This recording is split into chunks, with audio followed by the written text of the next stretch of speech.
East championship, I guess, of a sort. How do you guys look at that, and how can y'all use that as kind of a motivation type of factor?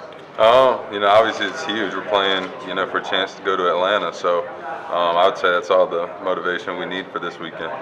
Isaac, you're playing a defense. They haven't allowed 20 points in a game all year. I mean, you played Kentucky a couple times. What about them and this challenge of facing that defense? Well, they've gotten better every year we've played them. That's no surprise just by looking at what they've done this year. Lexington was a tough place to play in my freshman year, and I think we won that one by a field goal. So it's a tough place to play. They got a really good team, a lot of good players. So it's going to be a big game this weekend. Are some teams more physical than others? I mean, Kirby was down there just talking. He kept using physical to describe Kentucky, but are some games just more physical than others, and are you expecting one of those this Saturday? Yeah, I would think so. Just by looking at the way they run the ball and watching them on tape, they're a physical team, like Coach Mark said. So that's just something where we got to match it and play even more physical, and we'll try to get after them that way. But yeah, they're definitely a physical football team. What do you know about Josh Allen? He's up there in sacks in the country. Big athletic guy. He's going to be a challenge for us, and we got to hold up and pass pro against him. When you play a game like this, that's basically an SEC East championship game, does it kind of, I guess, relieve you a little bit to say, we don't need to worry about what anyone else does if we win and we're in? Yeah, I mean, it takes a little bit of the pressure off, knowing that. It's you against them for the chance to go to Atlanta, but still a huge game.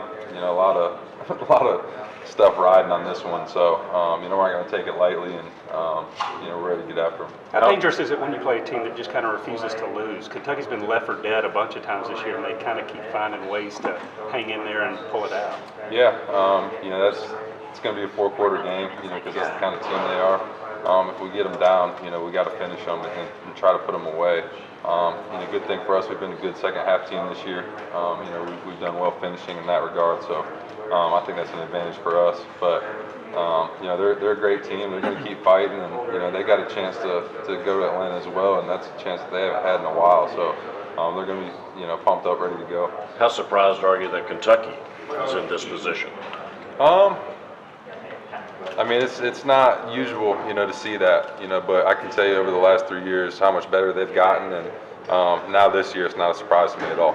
What's the feeling when you catch a lot of balls during a hurry-up drill compared to catching a lot of balls in one series where you have time to kind of collect your thoughts and get back to the huddle? Like, do you have time to kind of formulate what's going on?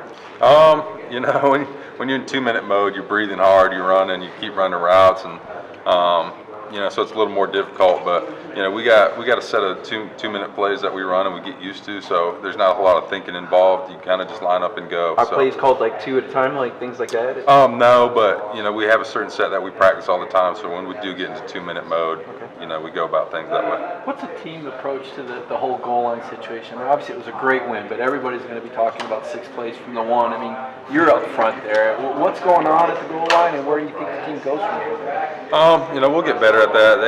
They did a good job there. Florida did, in that game. But we'll put together a new plan this week. Put in some new plays and make sure we get in the end zone next time for sure.